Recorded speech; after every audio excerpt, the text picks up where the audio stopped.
Welcome students and welcome back to our channel. Today we'll be looking at Unit 3 which talks about the listening and speaking instruction. Please remember this is for the module TMN3702 which is teaching of home language. If you are part of TMN3701 which is teaching first additional language, you will see that some of this information is relevant to that module. So we'll look at what CAP says about listening. We will then move on to the listening process and listening instruction. We will then discuss how to teach listening, look at the framework of listening, and then I'll also provide you with some listening activities and materials. And then we will look at some questions for you to think about, which you can post up on the forum on our My Modules site. Right, so what CAPS says about listening. So they say that listening and speaking, is something that works with each other. So they are central skills to learning in all subjects. Through effective listening and speaking, learners are able to collect, synthesize information, construct knowledge, and solve problems and express their ideas. Critical listening skills enable learners to recognize values and attitudes embedded in text to challenge biased and manipulative language. It also helps to negotiate meaning and interaction. And then, of course, there are different types and ways in which you can use listening and speaking within the classroom, which is through listening comprehension tasks, different forms of oral communication, prepared and unprepared speeches, prepared and unprepared reading aloud tasks, asking and giving instructions, storytelling, a vote of thanks, role play, group discussions, debates, interviews, direction. Right, the listening process, which is taken from an article from 2013. So it is an active process. So there are different stages. Here we have the 6 stages of the listening process. So the first stage is when you hear or hearing, where you perceive sound waves while the listener at the same time concentrates on the message. You need to hear in order to listen. So the first stage is just hearing. The second stage is understanding symbols that a person sees or hears. A listener understands the real meaning of a message. Effective listening occurs when the learner understands the intended meaning of the message. Okay? The third stage is remembering or recalling. So listener's ability to recall the message is an indication that he or she has received and interpreted the message being heard. Okay? Stage 4 is the evaluation. Only active listeners participate at this stage. Okay, and here they look at the value of the message. Okay, and the last stage is responding or providing feedback. So an idea of or giving an example of the listening process is, for example, when you greet someone, they hear and understand that you've greeted them. They remember that what the greeting means. They evaluate the value of the message, and they can obviously see that you're waiting for them to greet them back. You respond or provide feedback by greeting and giving a signal back to them, and in that way, the listening process has been successful. If the listening process stops at a certain stage, it means that the listening process has not been really successful.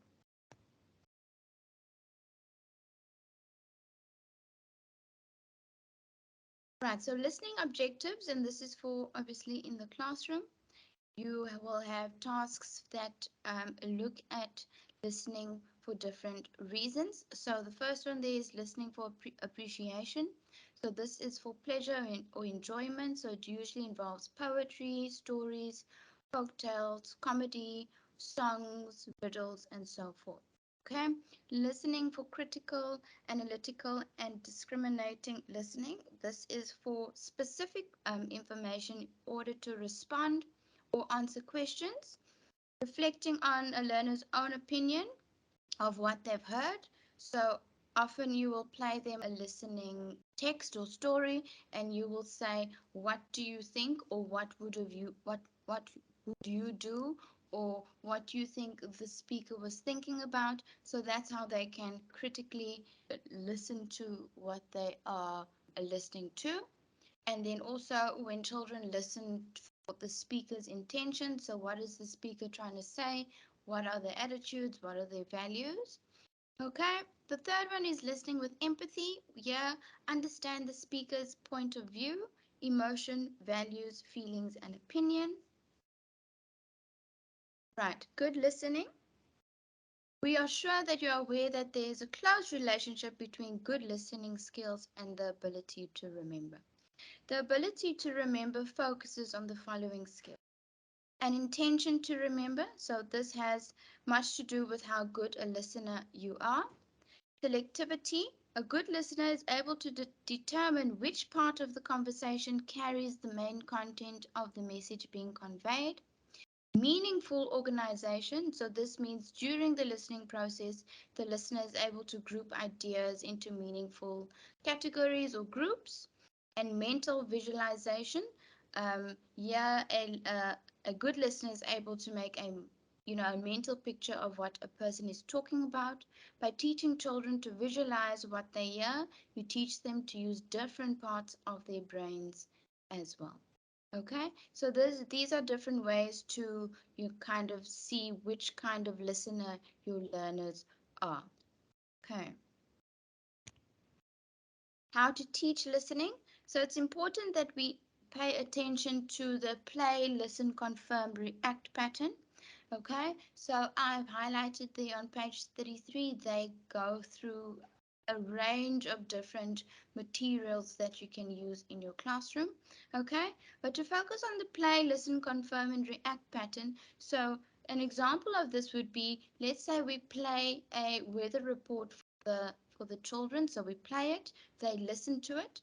Then confirm is they think about it and then react as in they give an answer or feedback or a reaction to what they've heard.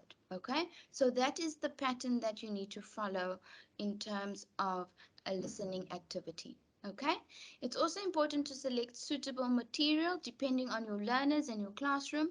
I've also encouraged you on many times to create your own materials. Also, record your own news reports, weather reports, and radio talks because sometimes it's not relevant to your theme. Sometimes the ones on the radio might not be specifically for children. So it's important, like a radio talk, maybe you and another teacher record a radio talk which you can play back to the learners at a later stage. Right, so the framework of listening, these are the different stages that you'll take the children through. So the first one is the pre-listening, and a lot of the other skills like pre-reading, pre-writing, pre-speaking, the frameworks are quite similar, okay? But it's important to remember that obviously the tasks would be different. Here you are preparing the learners to listen. So the pre-listening happens before listening to the radio talk. Okay. It's also put in place to motivate learners to want to engage in the lesson. Okay. So here are some suggestions. You could give the title of the listening passage, ask them for predictions, look at unfamiliar words. You can also discuss the purpose of the activity, your expectations from them, and also look at what they already know about the topic. Okay, so that you would do before.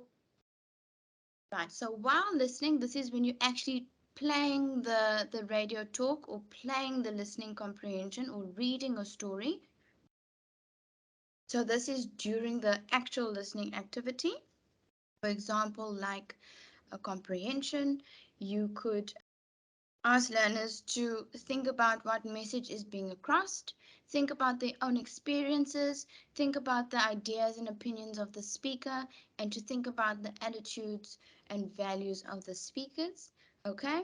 In this way, students can debate, they can take notes, they can identify different things of the story, and they can also follow directions or instructions. So, for example, the following directions one is when you've given them a map and you are talking them through the directions. So at the same time, they're listening, but they're also following through. Okay, this you can find in your study guide on page 36, where they give more in-depth examples that you can use depending on what you prefer to do or what is in your theme. Right, the framework carries on to post listening, so this is follow up activities. They need to be well planned and carried out directly after the listening activity. So it's important in your lesson plan when you are doing a listening activity, you have the pre, during, and post steps in your lesson plan. Okay, and these could be include, class discussions, questions that the children have or that you have for the children, written assignments, and even excursions. Okay, you can ask children to also make a summary, write down main ideas, talk about the emotions of the speakers, and also for them to recall a story. And this you can see the full breakdown on page 37 in the study guide. Right, so listening activities and materials. Teaching listening with stories. CAPS mainly gives listening activities with regards to stories.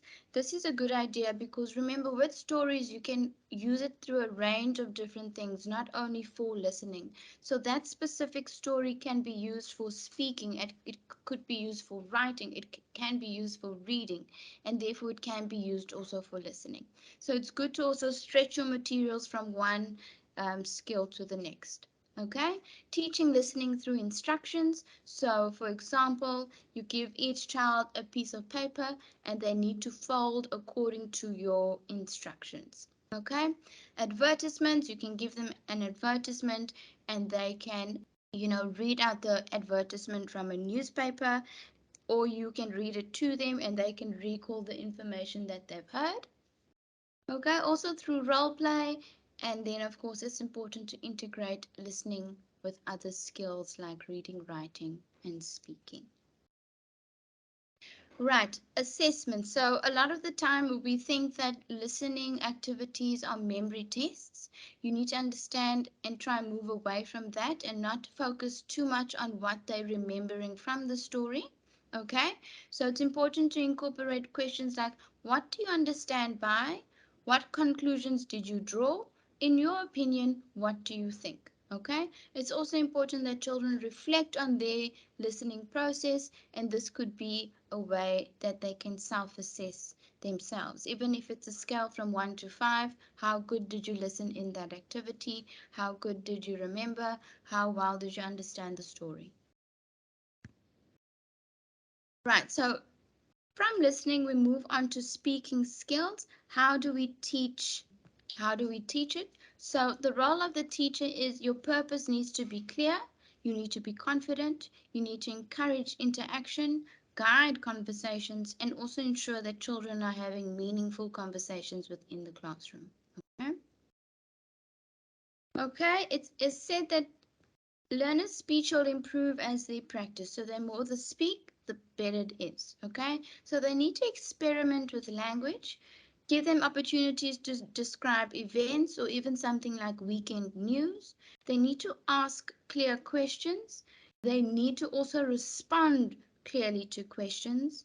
Um, it's also a good idea to pass on messages. So if you have a child that struggles to speak in the class, you can tell him, please tell Mrs. So and so that I am meeting her at first break. They can go and give that message to the next teacher. Okay, encourage class discussions and also encourage drama and role play within the classroom. Right, so with speaking, there's also a framework which we look at the pre-speaking activities. Here you need to identify a topic and ask the learners to identify the following. So firstly, it is the target group.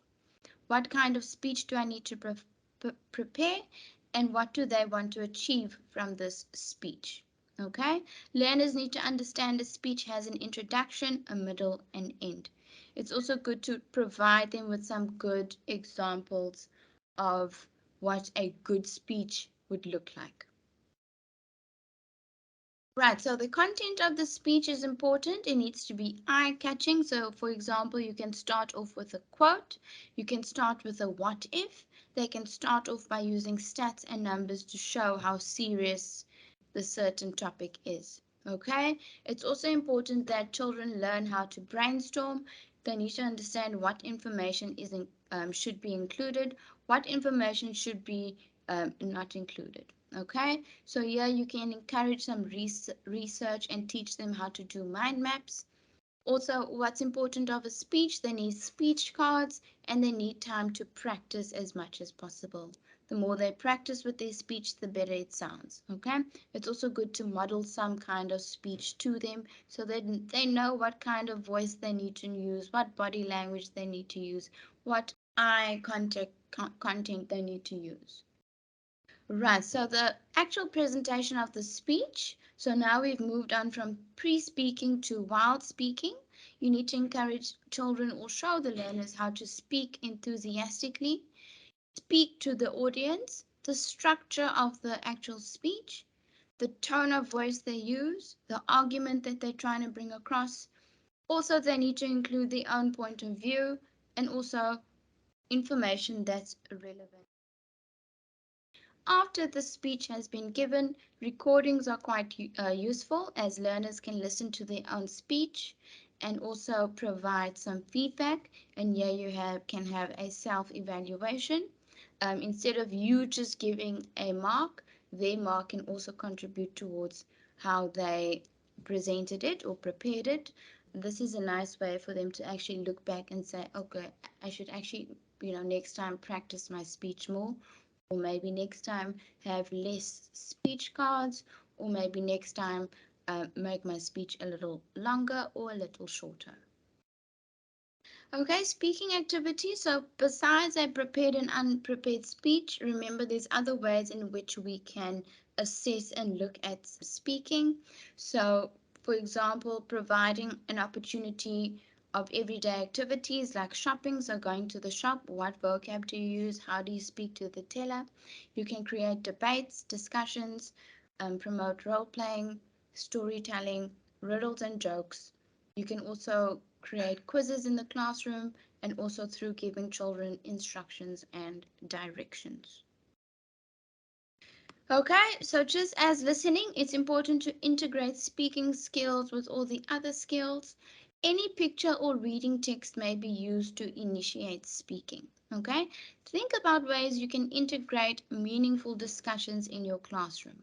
So, for example, if you bring a poster to your classroom, stick it up on the wall and discuss it with your children. That's an easy way to kind of, initiate speaking. You don't have to do any kind of formal activity, but it's just a way that you can look at a picture.